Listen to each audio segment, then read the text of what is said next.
Welcome back, everyone. I'm your host, Quill Jackson, and we have a very special show for you today. Today's guest needs no introduction. He has 36 years of coaching experience. He's not only my good friend, but former head coach, and that's Chuck Pagano. Chuck, what's going on, man? How you doing? What's up, DQ? Thanks for having me, man. Oh, man, thank you for doing this, because you were definitely one of the people that once I, got the podcast going, I was like, I have to have his perspective and I have to have him on. So with that being said, you're newly retired. What is retirement life like? Because for you, like I said, you have over 36 years of coaching experience, and now you're home with Tina. Now, Tina has run the household for many years now. What's life like been for you now that you're retired? Yeah, you probably experienced the same things, being back in the house. I know playing's a little bit different than coaching. You have a little bit more time at home, but coming back into the home full time, Right. you and I both think, Right. and a lot of us think, wives have nothing to do. Their whole life is, revolving around us and our career, and that's Sure. not the truth, And so I'm lucky I had a little chance to get used to this in 2018, when I was let go. Okay. And I was off for a year, and there was a couple months there where Tina finally just said, "Hey, time out. This is nothing. Right. You've got to find something to do. I have a life. I have friends. I've been doing this on my own for a long, long time. So retirement is great, DQ. We're living in Boise, Idaho, full time now. I got all three daughters here, 3 granddaughters, my grandson Bear. So we are living a great life. We are very, very blessed. No, that's great. That's great to hear. And you hit it on the head. That first year of retirement was different. Being at home full time, not knowing where silverware was, and just little things that you just don't pay attention to. So we were talking briefly offline, and the purpose of me creating this platform, right, Athletes Unplugged, is to dive into the person. Obviously, we recognize you for what your huge contributions to the collegiate game and the NFL game. Let's start back in Boulder, Colorado, and Fairview High School. You as a strong safety, 2 years there. What was life like for you, Chuck Pagano? Because your father, Sam, is a legend in Boulder. And I did my research. I had to go back. And a lot of those team meetings that you brought him up, I really had to go back and do a deep dive to see, okay, is this guy truly a legend or what? And he seems to be that, 3 state titles, coach of the year, 2 years in a row. He was definitely, in my opinion, definitely a huge influence on your impact, as a young person, and ultimately once you finish college to move on to coaching. Yeah, definitely. And you did do your research, and he made a huge impact, on me. Tried to talk me and my little brother, Johnny coaches at the Broncos right now. He's 7 years older. He's the outside linebacker coach there, but tried to talk both of us out of coaching just because he knew the life. He knew we both probably wanted families and things like that. But, I had a great experience, at Fairview High School, playing there, playing under. I grew up, in the locker room. Well, I grew up, picking up jocks and socks and towels and all that. And watched him, how he coached, the way he built relationships. So, at an early age, a lot of the things that, I carried throughout my playing and coaching career was, directly because of his influence, like you said, on me, and, very, very successful at what he did. And the biggest thing was, the relationship part, and I'm a relationship guy. No doubt. That means a whole lot. So, I got to see him firsthand. I learned that from him firsthand, and he was tough and he was demanding, but first and foremost, it was about the player and the person and the family and all those kind of things. Right. So was your father, because you're one of my, I know a lot of guys will echo what I'm about to say, but you're one of the most inspiring and motivating coaches I've ever played for. Was your father similar to that? Like that to me, that was a gift. That was a gift for someone not only to know the X's and O's, but to also be able to lead men week in and week out and to motivate when things seem not to be going as planned. You had a gift. And I always thought that was very unique about you, that you gave a damn about your players, and it resonated through everyone. So is that another trait that you actually could contribute to your father and how he kind of went about his business? He was, he was a fiery, passionate, Mm, coach. And, right. I saw a lot of those things, obviously growing up and then, playing for him. I appreciate, you saying that, DQ, and that means, the world to me, to hear those things said, and especially coming from you, and means a lot. But yeah, I learned, not only the X and O stuff, and we know how important the X and O's are and things like that, but I Hmm. think, especially when times are tough, Yeah. and Yeah. I credit you. We can get up there and do whatever we have to do to, keep you motivated, especially in those years where, we had some injuries and they were lean years, Hmm. 2017, 2016. Right. But I credit you and your teammates, you know, because you don't have to listen, you don't have to do this, that, and the other. But you guys were Paul Revere, so to speak, as we used to talk, in Oh, our I appreciate that. in our You team made it meetings. easy. You made it easy on us, man. From the place that I had been for 8 years, there was a carousel of coaches. So I heard it all at that point. I was with you going into year 9, and I'd heard it all. I can't even count on one hand how many head coaches and coordinators I've had. So I felt like I had a PhD in knowing what to expect from a head coach. And when I got there, you were about 3 things that really stands out to me to this day. It was the 3 F's: family, faith, and football. And anyone walking into that building, anyone that was in that building knew that was the core of who Chuck Pagano was. And you made it easy. You made it easy on that front. So you made a huge impression on my life, Christina's life, and a lot of other guys. And I'm sure over time, now that you're retired, guys will be able to reach back out and tell you just how much you meant to their career. And I'm telling you that now. So you've made a huge impression on me. So let's go back to, so as I was looking up some of your background, and I realized, you played at Wyoming. You was a 4-year starter. You spent some time at USC for, like, you had a couple T at USC. Like, what was that? Did you ever have any inspirations to play at the next level, or did you already know? Because I know the transition from college to figuring out that next move is difficult, and so and we can relate to it compared to our professional career and now transitioning to life after football. So what was that transition like for you as a young man? Did you know right away that you wanted to go into coaching? This was something you wanted to do, because you mentioned your father didn't want you guys to do it at all. Yeah, we all dream, starting Right. Pop Warner, youth football when we first donned that helmet, that we all had our heroes that we, got up every Sunday and rooted for and all those kind of things. And dreams are one thing, but reality is another. And the Mm. reality was that, right, when our pro day hit and right after I ran my first 40, and I looked, all the scouts, and they're just, they got their watches in their hand and they're just shaking their head like, I just kept Right. running DQ right to the Right. guidance counselor. And I said, how many hours do I need to graduate? Because at that point I was going to need my degree, but I Right. knew, I knew right away that I wanted to coach. I wanted to, stay in football. Just the competition. I knew I wasn't going to play, but I wanted to be a part of the game. No And doubt. there's nothing like the locker room. There's nothing like being a part of a team. Being done, as hard as that is. Yes. The conversations that me and you had, Hmm. when I'm done, that's the hardest thing for us to do, is find our next Right. life's work Right. and get over not being a part of a team and the locker room and Right. the fellas and the brotherhood and all Right. that stuff. But yeah, I knew I wanted to coach, and I was fortunate, right away. I got a GA job at Southern Cal. You mentioned that. I was there a couple Right. years.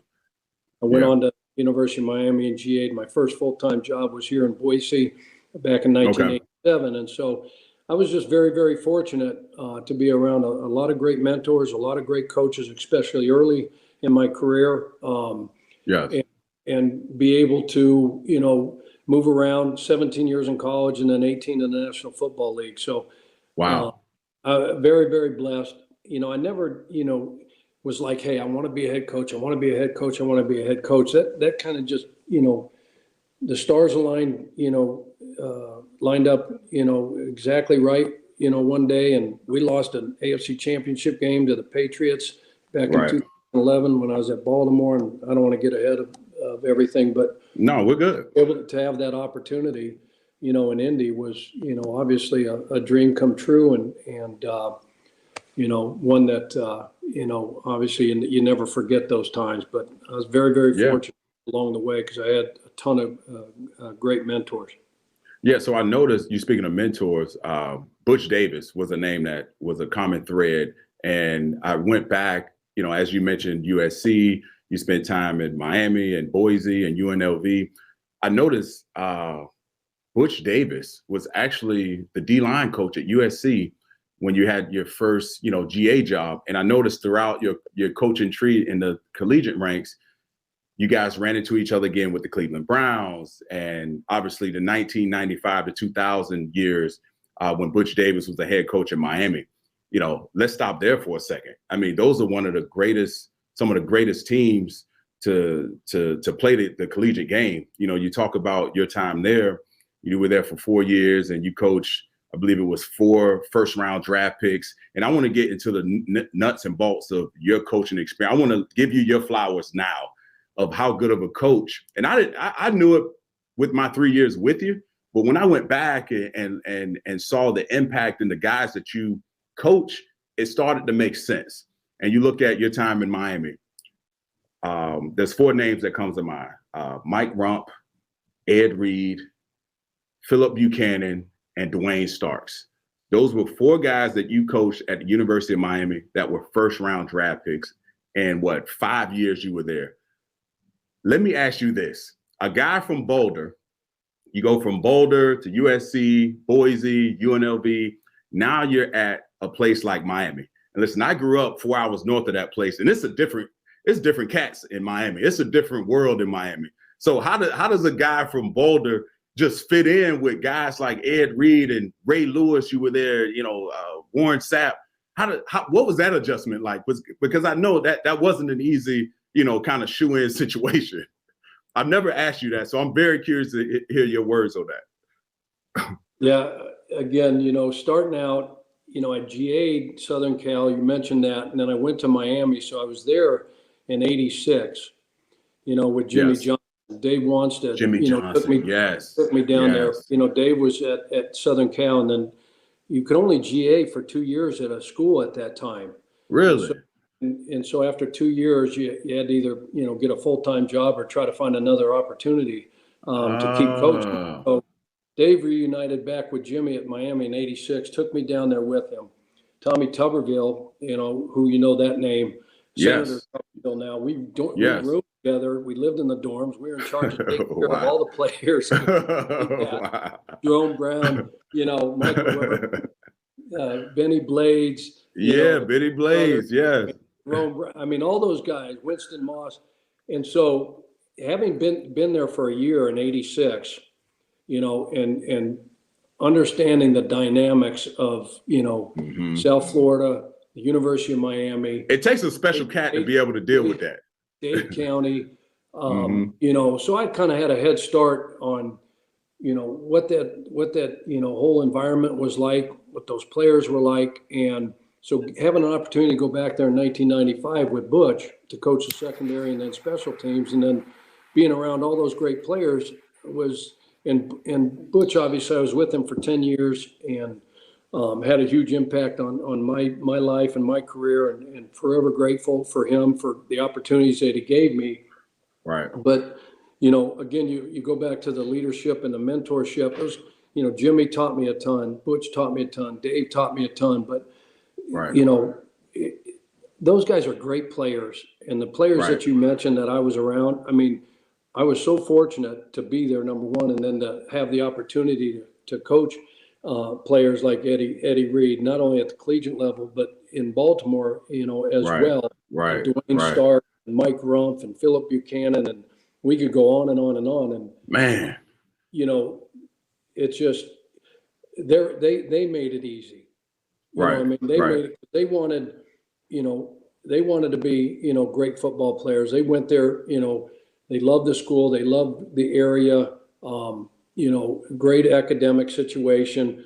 Mm-hmm. But all those players were getting put in the National Football League. And so, again, I was fortunate to be around some great mentors, some great coaches who taught me, the things that were most important, not only about the game of football, the X's and O's, the fundamentals, the technique, all that stuff, but just dealing with people and building relationships and how important those things were. And I got a little, I got a little bit of swag too, so it's not, All right. So it's only fit that you were down. Yeah. Like, we're brothers from a different mother, you know what I mean? So, fake it till you make it. Wear my Ferragamo. Oh yeah, your Ferragamo. Those nice suits on, but some unbelievable times down there.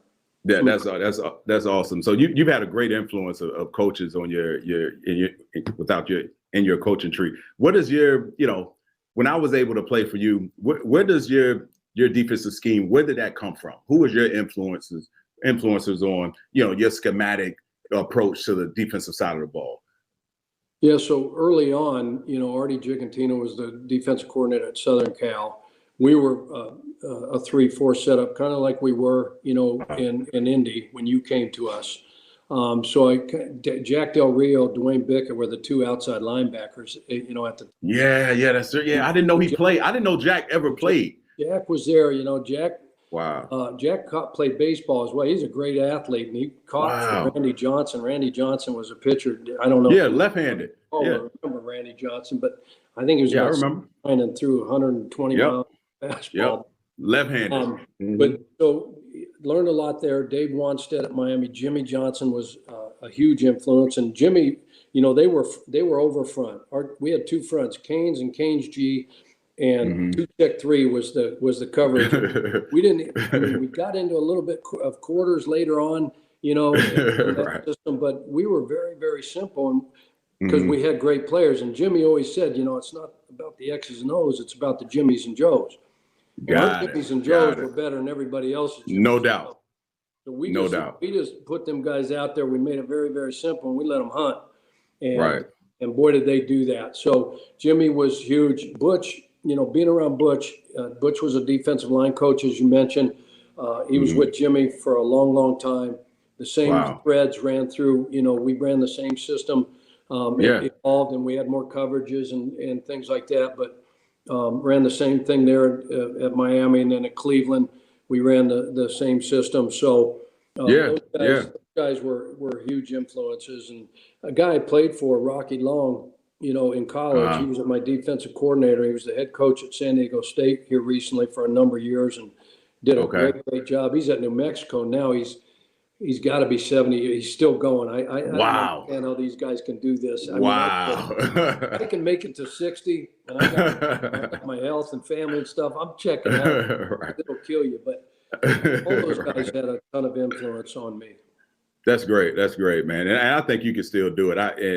This is a rhetorical question. I don't want you to answer this, but I feel like when Bear Charles gets old enough and you get in the routine of you dealing with the grandkids, you're going to be right back in coaching because you bleed this stuff, man. It's in your DNA to get back in here to stand in front of a team and motivate and to some capacity. But right now, I don't want you to answer that because Tina wants you at home. Bear Charles, a great name, by the way, Bear Charles. It's your first grandson, right? Yeah, first one. First boy. Oh man! I congratulations to you, man. So let me go back. What went into? I want to go back for a second. What ultimately decided? You decided. You know what? This is a good time to take a step back and enjoy the family. You have 3 daughters and 4 grandchildren. Is that correct? Yes. Yeah. And what went into that, Charles? It's like I've been around you, man. You love this shit. You absolutely love it, and you make other people love it. And to see you with a smile on your face, doing well, it seems to me you're in a great place. I see you on the Pat McAfee show once a week. I tune in. It's hilarious just to reminisce some of those good old days and talk ball. What went into that, man? What went into you just decide, this is the time to really pull back? And I know COVID and you had to coach through a really, unconventional circumstance with COVID. And I know you had some health scares in the past, and what went into that decision? All those things. I mean, you touched Yes. on Yes. all of them, and going through the cancer journey in 2012 and coming out of that, on the right side, thank God. It just puts great perspective. I've always had pretty good perspective. I really took any day for granted. But it just, there's more important things. I remember I always just say, hey, we're coaching and playing a kid's game. Yes. Lucky we are, but there's more important things in life. Our families, our kids, our grandkids, all things, and I just the COVID, being just isolated and separated and distanced from the players and I mean, the whole thing, and I mean, that was just kind of like the icing on the cake for me, just saying, right. And I've been blessed enough to where Tina and I could sit back and walk away, on our own terms, and not forced out, and just said, hey, you know what, the family, my wife, our kids, they've sacrificed so much for so many years, 36, 37 years, whatever it was. Yes. I think it's now I got my health. I'm in good shape. It's time to go spend some time and give back, to the family. And I can tell you, I miss it. I miss it. Yeah, I know. I know you do. We all do. Yeah. I miss competition. I miss game day. Those locker rooms, those winning locker rooms. Yeah. Even the tough locker rooms, the tough losses where we learned so many great lessons. But the stress-free Sundays now. I know, it's beautiful. Because it's beautiful. We don't have to live and die, with what's going on, and we can talk about it on Monday, Tuesday. No doubt. It has me on his show. It's kind of my football fix. Yeah. And stay connected that way with all the coaches that I still know and contact and bug all the right.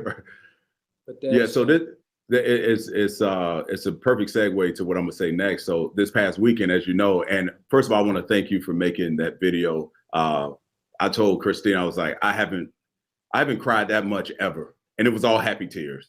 So I thank you for being a part of that. It meant the world to me to have you on that, and Christina really did it up for me this weekend because I'm not the type of guy. Listen, you don't know the relationship. You don't know how people perceive you, and it was good to hear that. And I don't want to go into much detail about that because that's a private moment. But you mentioned staying connected to football, and I was with the Browns last weekend. As you know, they inducted me into the newest class of Browns legends. So I had a chance to go back and visit with Jim Brown and Eric Metcalf and all these guys. And it was really good to be back in that mode. And I was on the field on Sunday, and I hadn't been on the field. I haven't been to an NFL game since I was done playing.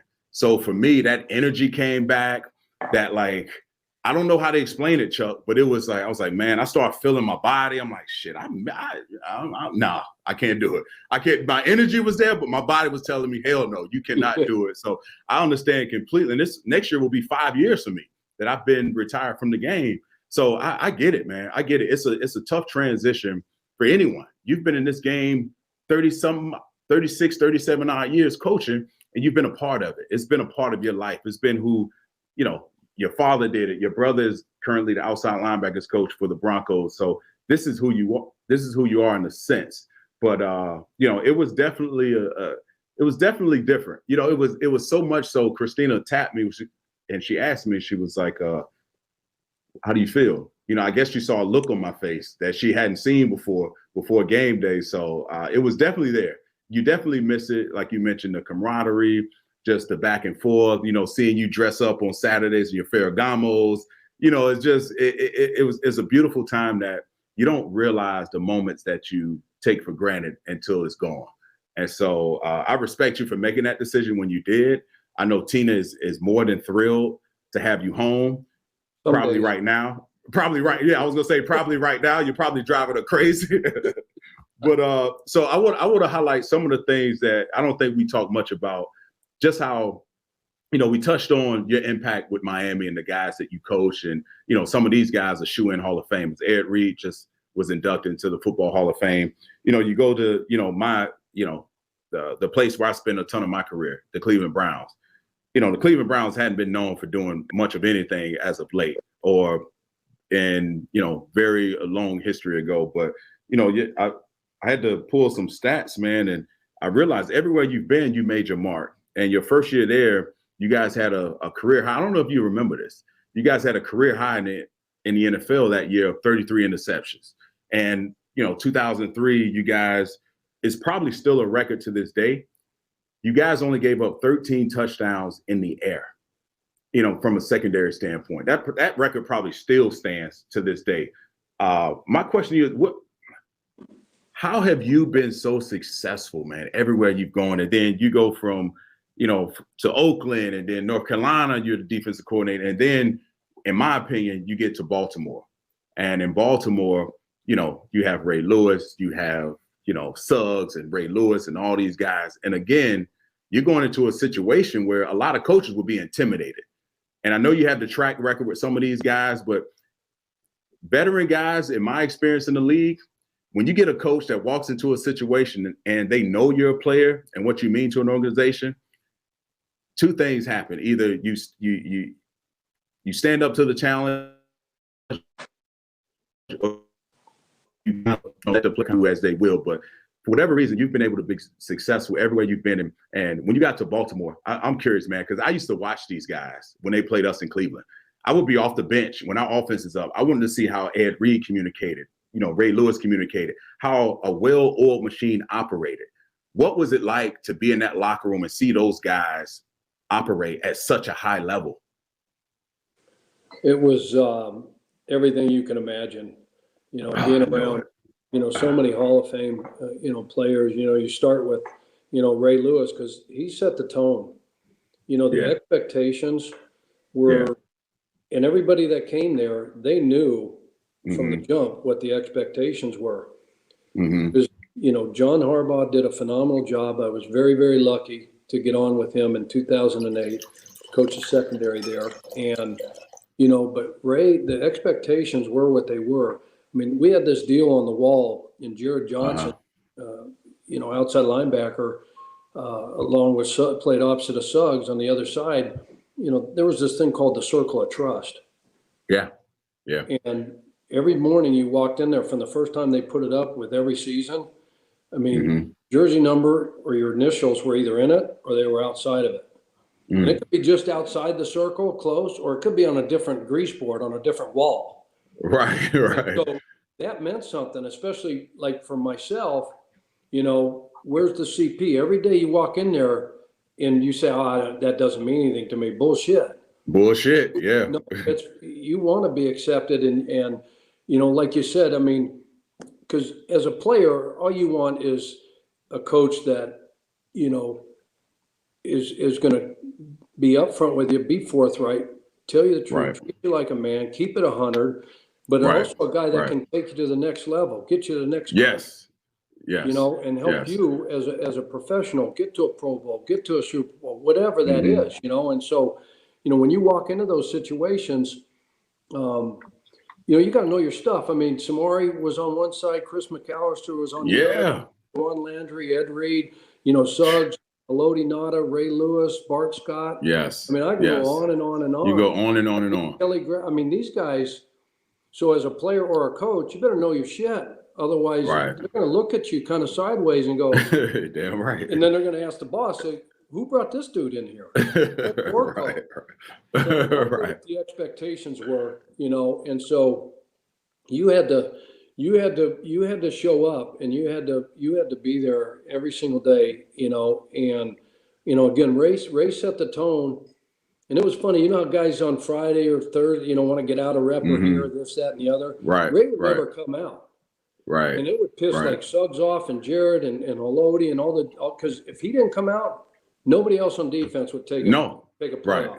Oh man, that's what I miss, man. I really. And he sat in there every single day. I mean, going into year 17, he had his iPad out, he had his notebook out, he sat in the same seat and under 63 sky, he had heard it 2 million times installed, right? Right. But every time we Right. put it up there, the slide up there, and started talking about it, he Mhm. treated it like he'd never heard it before. And that's Right. what made him so great Right. and made everybody else, you know, in that organization, that defensive room in particular, so Wow. great. And, you know, the brotherhood is something that you understand. Yes. You know, and, you know, you mentioned, you know, going into Cleveland Brown legend and in the Hall of Fame at the University of Maryland, you know, Mhm. you're a special dude. You know, you're a great player, but a better person, DeQuell. I And, appreciate it. you know, Christina reaching out and making, you know, let me be a part of that journey, just a small part of that Ah. video and stuff. But Yeah. you got to be so proud of yourself. Your family's got to be Yeah. so proud. But the way you impacted, you know, your teams that you played on, the Mhm. locker room, the players that you played with is you know, is incredible. And again, most guys don't take the time to do that. There's Mhm. only a few. Like Ray was always in that facility. You Right. were always in that Right. facility. And it Right. was like when I asked, hey, you need to talk to this guy, or you need to talk to Oh, that guy. it was yeah, it was a You no-brainer. know, these guys are hard-headed, coach. I know, but you always did. Yeah. You always Yeah. took the time to be a great mentor. And you know as well as I know that not every player is like that. It's like get Right. in, put your work in, and then when it's 5 o'clock, the bell rings, they're out. Right. And They're they're doing out. their own thing. But being the Yeah. unselfish person that you are, I mean, that's why you're in that. I saw you dancing on the side. You know, Webster Slaughter, that was his thing. So I was like, all right. And you know, the hair on the back of your neck had been. I can't even imagine how exhilarating that feeling was. I mean, Yeah, it was. Legends that you're in there with, man.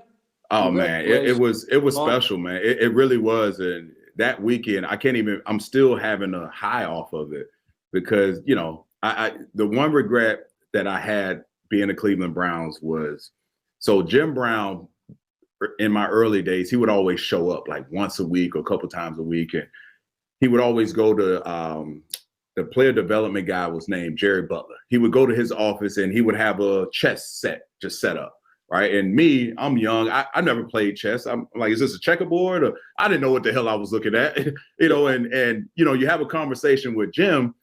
You know, it's like your father speaking. You're at attention, and he mentioned to me, he was like, "Hey, young buck, if you want to learn how to play, I'll teach you how to play."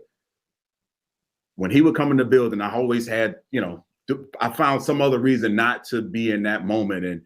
And I had a chance to, you know, tell him this past weekend. I was like, you know, that's my one regret. I never, you know, followed you up on you teaching me how to play chess. And he still plays today. And it was just good to be back in that moment, Chuck, and to be appreciated. And they gave us a nice sport code, and they're sending us a nice Rolex watch. I mean, it was very good to just to, you know, the 8 years that I spent there, I gave them my everything, you know, and like you mentioned, you know, you bring up a moment with the Colts when there was a guy that was a linebacker, and he would have been, I'm not going to say his name, but if it wasn't for some other stuff off the field, you know, he probably would have been a top draft pick. And You we and I bring are him talking in. same guy. Yeah. We're You not bring gonna him say in. his We have this. name. Yeah, we're not going to say it. Yeah, and I woke up every morning. He couldn't pass the run test for training camp, and I remember during that time, I really wanted him to make it. Man, I really wanted him to get out of his own way because he was just, you know, I saw what allowed me to do that, Chuck. And I'll be honest with you, I saw a lot of myself in him. If it wasn't for people that helped me direct that energy in a positive light, so that's probably partly why I did what I did in that building. And I really wanted him to make it, man. And unfortunately it didn't. But, you know, that's one of those moments in my career I look back is like, man, what could I have done differently to help this young man? And, you know, you can't help them all, but I really wanted him to make it, man, because he had a ton of talent. He just couldn't figure it out above the shoulders, you know. So let's go back. Let's switch gears. Let's go back to our days in Indy, man. 2012, you know, you take over a team that's 2-14. They're no longer bringing back Peyton Manning, and now you have the whole world on your shoulders. And it's you know, you get the head coaching gig. You know, Andrew Luck, in my opinion, at that time, it's a no-brainer. He's going to be the number 1 overall draft pick. But you run into, what was the biggest fight of your life. You got diagnosed with an acute form of leukemia. Can you touch on it, if you will, in your own words, what that moment was like for you and Tina and your family? Because I can imagine, that was not, it was unexpected, and, it was something that no one plans for. What was that like? Just the initial, I heard you do an interview talking about it briefly about, it was during a bye week, no one was there, and, you had to deal with it the best way you can. What was that moment like for you? Yeah, or that journey, I should say. It's like getting hit across the head with a 2x4, because Yeah. we all know people in our Right. lives dealt with cancer and heard those words. You always think you're going to be the person to ever hear that or never hear that, right? So yeah, it was definitely one of those moments where you just get your dream job and you say, why me?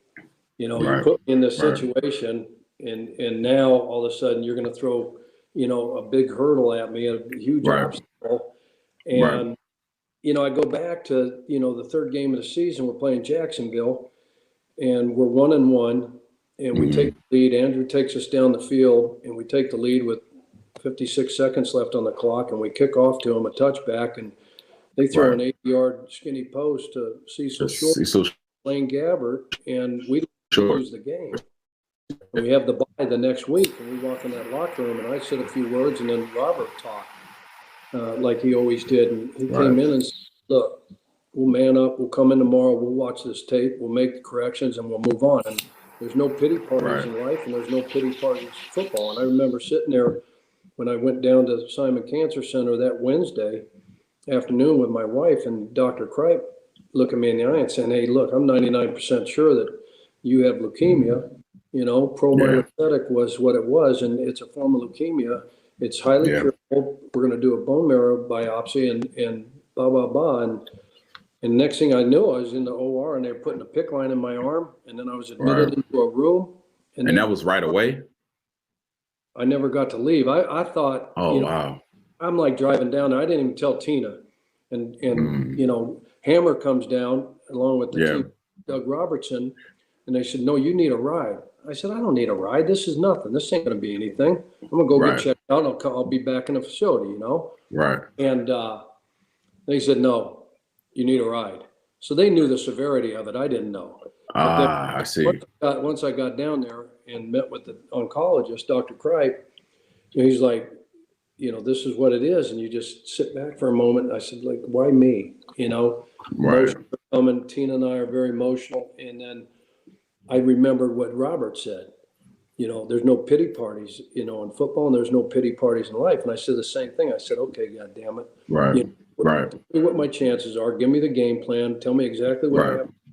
We're going to kick this thing's ass. I'm going to be around for a long, long time for my wife, my kids, and I'm going to get back to this football team. And so it was like a mindset. And we learned from playing football. Right. I was going to say you were primed for it, because there was one thing that I heard you mention and say over and over and over again during that time. It was live in vision, not in circumstance. And no, absolutely. And so my vision was, that I was going to beat cancer, walk two daughters, down the aisle. Yes. And we were going to win the Lombardi Trophy. And so, I spend so much time now, because I'm blessed to be around and gone through that, where so many people reached out to me, DQ, that I didn't know during that time and encouraged me. And now, Tina and I have an opportunity, to do the same for others. And that's my one thing I always do. Any book that, that I sign from, live in vision, not circumstance.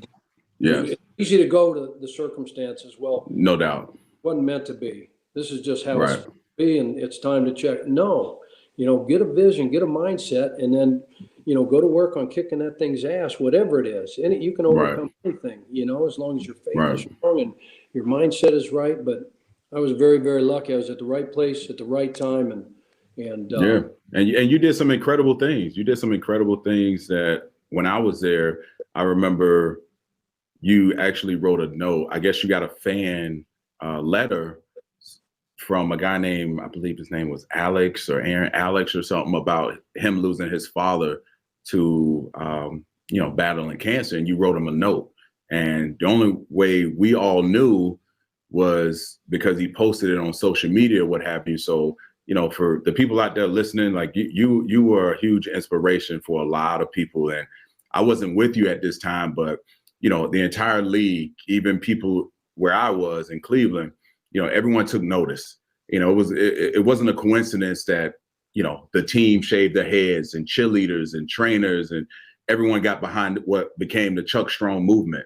And now you have galas to support cancer research. And it was just, things like this, you were put in that place for a reason, to inspire a lot of people. And, I'm a firm believer in, the man above doesn't put us in situations we can't handle.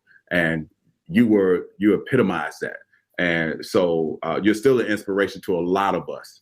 And, you went on, you battle back. You're able to, you address the team, I think the last week of the season or so forth. And, I show up some years later, you have nothing but winning seasons, and 2014 hits, which was one of my favorite moments of my career. There's so much that happened for me, Chuck, that we've never had a chance to talk about. One of them being, because I was up in my years of playing, Hammer and EB approached me. It was like, hey, we want to cut your reps down throughout the course of the week. And I look at them like, what? Wait, what? The first thing I went to, I was like, am I getting cut? Are they trying to get rid of me? I'm like, I don't know what the hell is going on. I'm like, no. So I fought it, man. And, I think either you or some, other people had to come to me and make me make sense of it all. It's like, hey, listen, we need you for after in January, the playoff run. In my mind, my 8 years in Cleveland, it was week 1 through week 16. You realize quickly that there was no January, there was nothing going on at that point. But I remember you sitting me down and it was the best thing that happened to me. It was like, listen, we're going to modify your reps. And I tell you what, when you started doing that for me, I knew I had to return the favor. I had to go out on Sundays and play my ass off because I knew that was a luxury, and you were giving it to me. And I knew how other guys would potentially perceive it. Oh, why does he get special treatment? I mean, we had an older team. We had AV there, Robert Mathis, and we had Red was there. We had a very older team. So it only made sense for, guys to kind of, take not time off, but, modify reps, if you will. And that year was special and all that, right? We make it to the AFC Championship game. But before that, in the regular season, I have to bring this up. And I know Pat has talked about it at the endless degree. October 18th, I believe it was, we were playing the Patriots home game. This is the one time, Chuck, when I was there, I couldn't talk to anyone after the game. Christina wouldn't even look at me. I was crying like a baby after the game. We lost to the Patriots, a home game. And I remember the situation like it was yesterday. It was like 21-24, middle of the third quarter, and we decide we want to out-Patriots the Patriots. And you know where I'm getting at, right? Yeah. I've never had the chance to ask anyone about this. I've heard, after that moment happened, I just let it go. We moved on. I went to the next week. I never had a chance to ask Pat this, even when we took the trip to Japan. What actually happened? It was a great tool to try to get them in a substitution era or whatever the case may be. But was Griff not supposed to be there? Like, what happened with that scenario? It was, if you remember, it was all on me, because. No, you can't put it all on. No. It was a great idea. Tommy McMahon, who I got great love and respect for in Denver now, running their special teams. We came up with this deal, and you mentioned everything, and to try to outsmart, and out-Patriots. Which it made sense. It was a brilliant idea. But again, Gathers was the guy during the week when we practiced. Clayton was the center. Okay. Yes. Gathers got hurt. in the game. Oh, During the that's week, right. I went in, I stuck my nose in it, and I told Colt, because there was under no circumstances are we going to snap this thing. No, right. So the last person that knew was Griff, because he was Right. the backup. I don't think he got any reps. So Right. that's another Right. reason why I should have just put the kibosh on it. No, but he's a Stanford guy. He's a there, and then we had Griff in there. We shouldn't even put those guys in that position. But then I said, no. Okay, if they don't bite on this or whatever, it's like they knew we were going to do it. Right. Take a delay a game and adjusted perfectly. They didn't do anything they thought, which is no Belichick coach team, right? Especially special teams and defense. But so Colt, I'd say Colt, all else fails and the clock's ticking down. Rather than burn a timeout, go up under center. Hard to see if those 3 or 4 guys that were standing over the top of those 2 guys at the end of the game. See if we can get them and get the first down.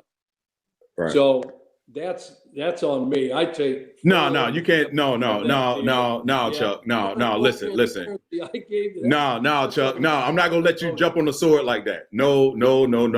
Griff is a smart guy. He's a Stanford guy. I know he probably read the scouting report. If it was a typo or whatever, like you have to know at that point, your football instincts have to click in at some point. It's like, you know what? We're outnumbered. I'm at center. Colt is underneath me, and there's like 3 guys hovering over. Like you cannot snap that ball at that point. So I appreciate you wanting to jump on the sword, but no, I'm not going to let you do that. No, hell no. No, hell no. Hell no. No, man. Because we lost by 7, right? I think we lost by 7. And, you look back on some of those things and the beauty of but you can't take that one. I get it. I get it. The worst thing about it, DQ, is like every time somebody makes a bonehead error, during a season, it doesn't matter from here until I get put in my last suit, they have to show that. Like something crazy happens bad on special teams, then they go back and they show all the egregious special teams plays over the last 20 years. And that one's always going to come up, Well, you know what? I'm a part of something as well that year that, if you want to talk about, I have to bring it up. I have to, Chuck. I can't let you get out of here without bringing it up. The whole Deflategate stuff. Do you know one of my agents at the time, he was getting married. This is after 2014 AFC Championship game. My agent gets married and his wife is actually from Boston. And I'm probably going to out him right now because I was the only client that got an invitation. And he told me straight up, he was like, listen, try to come up with a different name. Her family are pretty, they're Boston people. They're in touch with their sports. So I'm like, all right, cool. So Christine and I, we both go. And I tell you what, after they said their I do's and all that, within like 15 minutes, they got, drinks start flowing and what have you. And I'm literally at the bar getting ready to order a drink. And her uncle looks at me and was like, you look familiar. I'm like, nah, I just had one of those faces, just trying to brush it off. And he was like, wait, I know you. Your name is, what's your name? And I made up. So he was like, no, you're the fucking, he was like, you're the guy for Deflate. I mean, it took on a whole life of its own. I had to leave the wedding because they kept drinking and it just it was too much. It was too much, Chuck. So I ended up leaving, man. So that's one of my, I couldn't go to Boston, man. So what the hell, what's your story behind that, man? Like I had no idea. I'm from Cleveland. We didn't win games. I didn't know. I remember when I first signed and Robert Mathis, he was trying to give me a tutorial on, playoffs, and we were talking playoffs midway through the season. And I'm like, I was focused on each week, right? I was like, I couldn't think about something I had no experience with. And he always told me, he was like, listen, anytime we play the Patriots, if you're a signal caller, your helmet goes out, something always happens. And I'm like, all right, whatever. Yeah, whatever. So I kid you not, Chuck, I never told you this personally. I never told Minuski this. The first quarter of that 2014 AFC Championship game, I called the game because I couldn't hear.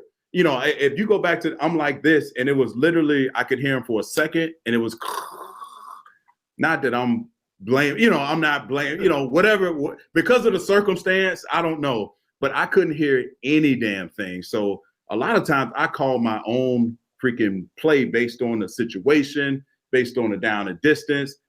And it was just a cluster, a cluster, and make the interception. I tossed the ball, and now it takes up a life of its own. You have anything to add to that? You don't have to answer if you don't want to, but I have to just, I have to at this point. That's all, because of history, you go all the way back to Spygate. Mm-hmm. And coincidentally, some of the footage they showed way back from those days when I was at Cleveland, Coach Fazio was our D coordinator, and I was on the field. Todd Bowles and I coached the secondary together, and Bowles's, done a. You coach with Todd Bowles? Wow. Yeah, we were together in the secondary. But you mentioned that secondary and the 33 interceptions, and Anthony Henry, a rookie at that time. Yeah, Anthony Henry. Yeah, Florida, he had 10 interceptions that season as a rookie. Wow, phenomenal. Dalen McCutcheon and Dalen. I know Dalen. Robert Griffith. Robert. I mean, we had a great there. But those pictures that they were showing back then of the sidelines and the footage, you could see, because I gave the secondary coverage and Foge signaled the front. I signaled the coverage in. So we were, part of that. So all the history behind, that and this and the headphones and the lock, because it was like anytime you go to play up there, you got to sweep the locker room. You got to have your security come in. You got to check for bugs. You got to check for this. Whether that's true or not, everybody was just, every team was alerted. Every team told each other, and all that. And that's part of that whole, Patriot mystique. You can go up there and overthink all that crap, just like the ball, and all the focus is on all that shit, and not playing offense, defense, and special teams and playing complementary football. And the next thing you know, you get your ass kicked 45-7 like you did. You know, so what I always is like, until we were in that locker room at the end of the game, it wasn't the ball. With whatever words we said to each other in there, and blah blah blah. We'll be back next year. Don't forget this feeling that we had. And then they came up to me and say, "Hey, look, we got this going on," and I'm like, because I never, you're engulfed in the game. We got our ass kicked. Yeah, we got our ass kicked. Fair and square. No way, shape, or form did that. The headset, this, that, and the other have anything to do with that outcome. No doubt. No doubt. We played, we got our ass kicked that day. I got ultimate respect, for that head coach, for that quarterback, for those teams and what they've done in the National Football League. I mean, that's unprecedented for those two guys. And we ran into a buzzsaw and we couldn't do anything about it that day. And it was just one of those deals and had nothing to do with that shit.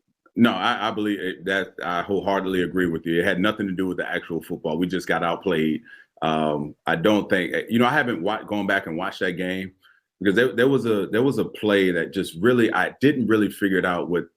I think the NFL ended up changing a rule based on an offensive lineman reporting, and I still don't fully understand what happened. And I just couldn't figure it out during the game. I couldn't figure it out. So that's one of those moments of the game. It's like, damn, I let you down. I let my teammates down. And it was something, they ended up scoring on it. The offensive lineman, I don't remember what his name was, but he had a touchdown pass. And I think I lined the defense up wrong. So there was a lot of things that happened throughout the course of that game, that the ball being underinflated away, that's bogus. You still have to line up and play every snap. So I agree with you on that. But, you mentioned out of all the great things that you've done throughout the National Football League, that special teams play comes up and literally people will identify me with Deflategate. So now I have fun with it. It's like, whatever. Like, so let me ask you, what happened to that football? Do you understand? Christina at the time, she was working for a lobbyist group here in DC. And I met with so many, I wanted that football just to put on my mantle here in front of, over my fire pit, to say, you know what, this is the biggest game of my career at this point. I made a play and, I get to show King, but I've been trying, Chuck, for many years to try to get a hold of this football. No one has ever, the NFL never interviewed me about the mystique or what happened that day or what have you? You have any freaking idea? Like trying to find Al Capone. Hell yeah, I want that football, man. I have like 25 footballs over here with buried in the swamp, under the Verrazano Bridge. Oh man, oh my goodness. But I have no idea. No, Chuck, I really appreciate it, man. And at this part, I'm gonna let you go here. But before I let any one of my guests go, I have what I call my pick six. It's like I ask you 6 random questions. They have nothing to do with anything. And, I just have a little fun with it. Just, way I get to know the guests. So my very first question for you and my pick 6 is I ask every guest this. So what's your favorite movie or sitcom to watch? Favorite movie is probably Shawshank Redemption. Okay. I thought you were going to say Sopranos or something like that. No, Shawshank. It's like one All of right. those, Dances with Wolves. Every time that Shawshank's on like TNT or whatever, I'll watch it. I've seen it 1,000 times. Hey man, use your HBO, man. I know you got HBO in that house, man. You made a good living, man. You don't need any commercial breaks, man. Now it's all the Netflix stuff, but I love it. All right, that's cool. All right, so Shawshank. So this is going to date you a little bit. I apologize up front. So, who performed at the last concert you attended? Is question number 2. Can you remember that far back? That's a classic. I know it had to be. It is probably during your college years. We were in Cleveland, and I took my young daughters to see Britney Spears. Okay, all right. I appreciate that. Did you enjoy it? Did you actually enjoy it? No, the last one was a long time ago. The very last one, Kenny Chesney concert in. Okay. I was that was gonna be one of my guests. That was gonna be one of my guests. And Kenny's a close friend, and he's been very, very kind to me. And he played in Indy when we were there, so we got to go meet him and go backstage and things like that. So. Oh, that's cool, man. Kenny Chesney. Cool. All right. Kenny Chesney and Britney Spears. I like that. So question number 3 of the pick 6, because you spent so much time in the NFL and, I feel like you're a great judge of, you have a great eye to spot either a player or a coach. So my question to you is, are there any up and coming coaches we all should know about or keep on our radar in terms of, that's coming up the ranks in the National Football League? Anyone sticks out to you? Any name jumps out to you?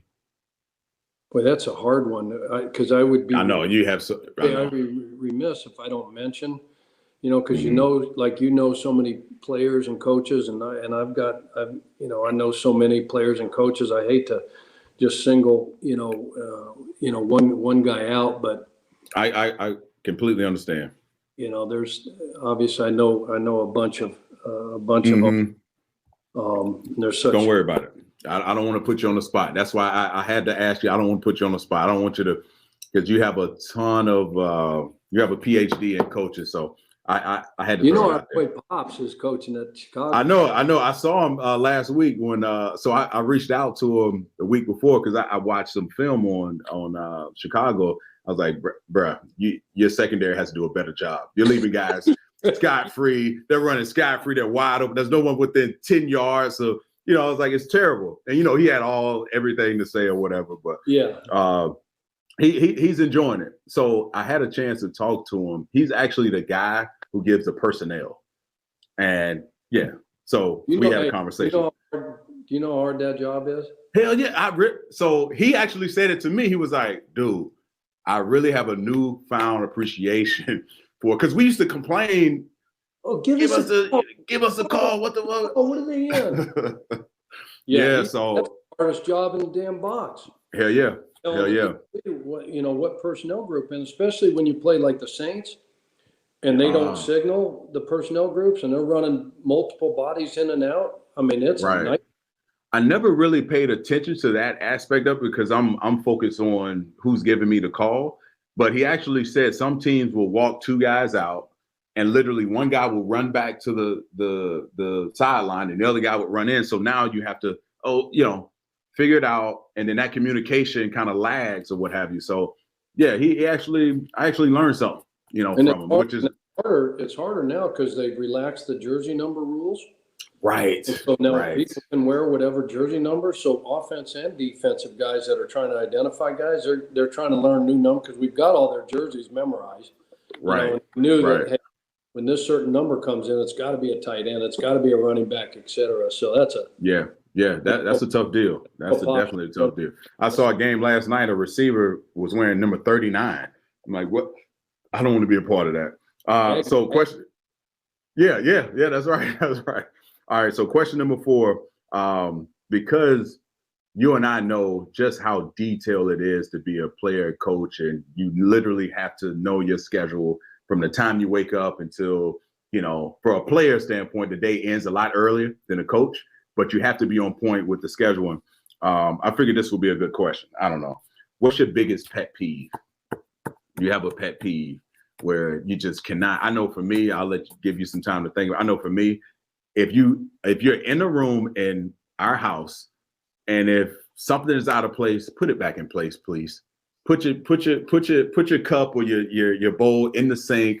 If King has toys all over the place, put it in his toy bin. That drives me crazy. I have to have a clean space, But I figured I had to ask you this question because you're such, you've been a guy that's done it for a very long time and bought a book, and you're very detailed. So I figured that would be interesting enough. Yeah, probably I don't get how, guys don't know where they're supposed to be. What time they're supposed to be there. I'm like you. Right. I drive my wife crazy with it. Yeah. Because the hardest thing for me is to stop going. Because it's I gotta be entertained, or I gotta be do something every second of every day. And she doesn't understand. I know what her yes. Me, but right. there's just some things that didn't understand. Like you're getting used to life now, man. Some of the players you played with, and some of the habits and things just didn't understand that. Okay, why aren't we doing everything we can be doing? Successful, this team successful, and it just be where you're supposed to be. Yes. Like, so I was late for something. Yes. You can make a mistake because as long as I know you're trying and you're giving everything you're supposed to give and you're practicing and you knew this as a player, I could deal with a guy that I knew was giving everything he had and he made, but guy oversleeping or a guy being late to work, or just not being where he's supposed to be, that just blew my mind. That man, listen, that to me, what really irked me the wrong way when I got to Indy was I felt like I got a sense of people, because they knew we had 12 on the other side. There was a sense of like calmness, like, oh, we're going to be in every game. I hated to hear. There's a guy who just recently passed away. He was a great friend of mine, and he actually helped me out of a dark place, a guy named Trevor Moab. And he was about like the mental conditioning of the athlete. And I experienced that over almost a decade ago. And he always would say this one thing to me that still stands with me to this day. Be careful what you say to yourself because you're listening. And the more you speak something, you start to listen to yourself. So that drove me freaking crazy. The sense of urgency for me, I was like, wait, we got 12. We need to do everything we possibly can. So that's probably why we connect here, man. It drove me crazy. It really did. I was like, this is the golden ticket. Like, we need to do everything we can to make sure this guy's upright, playing well. We need to do, it bothered me. It really bothered me. Just as lucky as we were to play and coach in a National Football League, I mean, you didn't take it for granted. I don't believe I ever did, but no. Some of the lack of urgency, as you put it, the sense of like just guys like that tap is not always going to be running full bore. We get today. We're not promised anything. We're not this league. That's why I think I wouldn't be at one point or another. I thought I wanted to be a part of like the scouting and GM, but I don't think I would be good because I don't have the patience for beat bullshit. Like if a guy's consistently just showing me he doesn't want to be here, get rid of him. And I don't think I would be liked. for that one reason. So, let's move on, man. I know you got to get out of here. So because I know you and I know just how much you love, Saturdays before the game, we're traveling, how many, so I have to ask you this. You don't have to answer. How many pairs of Ferragamos do you fucking own, man? I used to have a bunch of pairs, but since I don't need them anymore, Right. You got to find a reason to put them all. Yeah, I get it. My wife has discovered this Facebook marketplace and these other places. So I come home and I see pictures of my stuff on the internet and my Ferragamo. Like, what are you doing? Well, she's like, you don't wear these anymore. She's selling them. I said, well, what are you selling them for? Because they're worth way more to you and I than just right. No doubt. I think I'm down to 3 or 4 pairs now. All right, that's good. That's good. Yeah, I know you love your Ferragamos. And last but not least, to finish up, question number 6 of the Pick 6 is, this is more of I want to end on this note. So we touched on it earlier. When I walked into the building, there was 3 things that stood out to me. Was the 3 F's, right? It's like family, faith, and football. And now that football is in the rear view, let's say that, I want you to fill in the blank. What, how do you fill in the blank with that? What's next for you? Family, faith, and I want you to fill in the blank for that, instead of football. Yeah, that's a hard one because I don't know. Yeah. I don't think you can ever replace that one, DQ. I think if somebody asked you the same thing, I don't think you can replace that because, you mentioned moments, right? I mean, why we played and why we coached was for those moments. Those 5 minutes in the locker room after a huge win. So it's probably right. Faith, family, and golf and gambling. Drinking. Right. I shouldn't say that. I'm just being. No, listen, man. Listen, it's all with nice cab, a nice red wine, with a nice steak, we that stuff. Do you still drink your what's your drink? Crown Royal? Is that your drink? Oh, way too much. Oh, my bad. Remember my bad. Win or lose, we booze, right? Right. The only way you get through this. No doubt. No doubt. Now it's a great question. I don't think you can ever replace, what we had, when we had it, those moments and those teams and those locker rooms, that brotherhood, that's irreplaceable. But you try to find, the golf and some other fun things. It's probably family, just as much. Right. So. Well, hey, Chuck, I'm going to let you go. I promise you right now. I appreciate your time, your perspective as always. I love you, man. Let's keep in touch as always. And maybe one of these days I find myself in Boise and we can have a good cab and a good steak. And if you're ever in DC, if I ever hear you're in DC and if you don't hit me up, I'm going to be highly pissed. All right. But give my best to Tina, your daughters, Bear Charles. I'm happy for you, man. And I can't thank you enough for doing this and spending time with me on Athletes Unplugged. So I really appreciate it, Chuck. Love you, brother. I love you too. Thank you, DQ.